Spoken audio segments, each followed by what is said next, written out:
Hey, Paul, welcome to Brooklyn. Thank you. Can you walk us through just the free agent experience and what kind of made you feel like this was the place for you right now? Yeah, I don't think I have the time to walk through the whole process, but it was a tough and long process for me. A lot of factors weighed into my decision. Being part of this organization of Brooklyn and the team that's around. I mean, it was a decision that I made, based off of winning now and trying to win a championship this year. And I feel like with the pieces that we have, it's definitely possible. Alex Schiffer, The Athletic. Paul, going off the tough free agency decision, was there anyone you heard from here as like a lead recruiter of sorts for you? And where do you think you can help this team the most? Yeah, Sean Marks was big, and Steve Nash, and those guys were huge, and they made me feel comfortable, and they had a big impact on that, and knowing some of the other guys that are in the locker room and their talent and their attitudes definitely made the decision a little bit easier. Brian Lewis, New York Post. Hey, Paul. Welcome to New York. I'm just curious, is it fair to describe the process? You said you can't walk us through the whole process. Is it fair to describe the process as there were other possible opportunities on the table, but they just didn't present the same chance for you to win and play a big role on a winner? Is that a fair assessment? That's fair. Yeah, there was options out there, but none I felt fitted, what I wanted to do and what I wanted to accomplish, and just the big picture of things. And just having a coach as Steve Nash and, having players, like we have in the locker room, I felt like it met every criteria that I was looking for. Greg Logan, Newsday. You've been a star player through your career. Kenny Atkinson, when he was here, used to rave about you. And I'm just wondering, at this stage, how do you view yourself, especially in terms of playing a role on such a deep cast as this team has? Yeah, I mean, as a player, I still see myself as a really good player.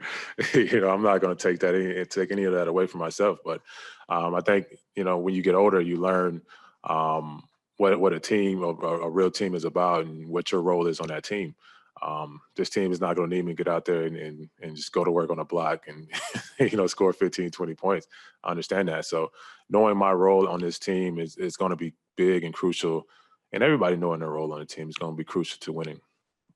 Brian Mahoney, Associated Press. Hey, Paul. Obviously, the last two seasons were pretty tough with the virus and the protocols and stuff like that. Do you feel like we're close to being able to have a normal season? Do you worry that there's still going to be a lot of problems, or where do you feel about all that right now? Yeah, I'm trying to stay optimistic about the whole situation.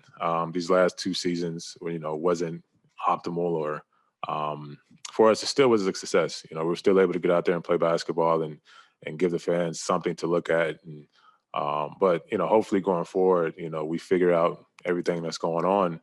To have our fans at full capacity and not go through all the things that they have to go through to watch us play basketball. So I'm gonna stay optimistic about it and hope that tomorrow is better. Next question is on Zoom. Christian Winfield, New York Daily News. Hey, Paul, how's it going? Welcome to Brooklyn. All right, thank you. No problem. I asked Blake this question as well because he spent a good chunk of his career out west, as did you. You played in Utah and you played in Denver not too long ago. Obviously, that means you played against Patty several times over the course of your career. So I'm just wondering what it was like, A, playing against him and battling against him, and B, what you're expecting to get from him as teammates now. Well, yeah, first I'm gonna say, he's an established player in this league. And, playing against him in the West, on those San Antonio teams, you had the first unit, and then you had, that second unit, which is their European unit, and he led that second unit. And when he got on the court, those teams were a problem. And the way that he shares the ball, moves the basketball, moves himself, gets to open spots, he plays the game the right way. And I think that causes a lot of problems for opponent teams. So it's great to have somebody with his basketball knowledge and IQ on your team. We'll stay on Zoom. Chris Mulholland, Nets Daily. Hey, what's up, Paul? Welcome to Brooklyn. I'm just curious, considering your experience out in the Western Conference, what is it like now being under Steve Nash as your head coach and kind of learning under him throughout this whole year? Yeah, I mean, it's a great opportunity. I'm fortunate and grateful for the opportunity. But, you know, through time will tell. You know, I'm still trying to figure out, should I call him Steve or Coach Nash or whatever it is. But through time, you know, we'll continue to work on our relationship, and I'll see what he wants from me and how I can be effective and fit into his plans. Anybody else in the room for Paul? We'll go into the back corner. Bob Windrum, Nets Daily. Paul, when you were looking at the Nets, how important was the performance team, the strength team, those type of aspects of the team for an older player like you? How important? Yeah, it was very important. You know, I didn't mention that, but that was really important. You know, to have a world-class organization at the top, and world-class performance team, and world-class catering and chefs and all that type of stuff matters. You know, especially when you get older, you understand that a little bit more, and it plays a big part of the decision making. So all that combined, was really part of the big decision. On to Lee, 10 Cent. Yeah.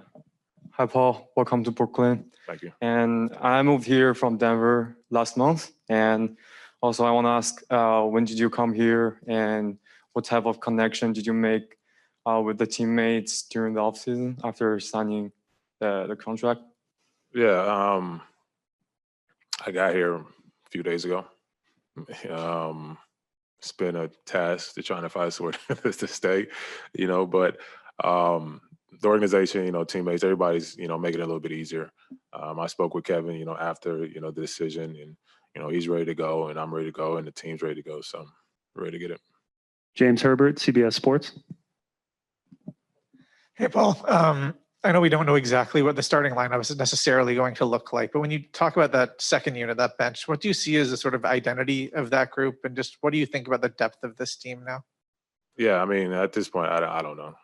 I don't know. I think it's what training camp is for, to figure out all those ins and outs, and, what unit is what. And but at the end of the day, we all have to learn to play with each other, and we all have to learn how to gel and mesh together. So we'll wait to training camp to try to figure out all that, and try to enjoy that process. Antoine Bancherel, L'Equipe. For among the 6 players on this roster who were in last year's playoffs roster, several of them have talked about unfinished business. How, as new players, do you guys buy into that mentality? It's good words to use. Unfinished, I think you continue to work at it. You build off of, that. Whatever the situations were last year, you build off of that. And, me being a new guy trying to come in and help, build off of that, I'm excited about it, because, I mean, there's a lot to learn. There's a lot to do. And there is unfinished business. And, I want to be a part of helping, finish that business. Mike Scotto, Hoops Hype. Hey, Paul, good to see you. Just curious, you've had a lot of personal accolades. Obviously, you're trying to win that first championship. I mean, for you, I'm just curious how much longer for you individually you want to continue playing at this point. Like, is getting a championship the last thing you want to cross off your career list at this point? Yeah, I mean, I don't know. I think for me, I set out early in my career is to play this game to the best that I can play it. And I feel great, having a real off season to prepare and train and get better and get ready for the season, than opposed to these last 2. It's definitely helped the situation. So who knows what that is, man. As long as I feel great and as long as I'm productive and I'm helping the team, I'm gonna play this game.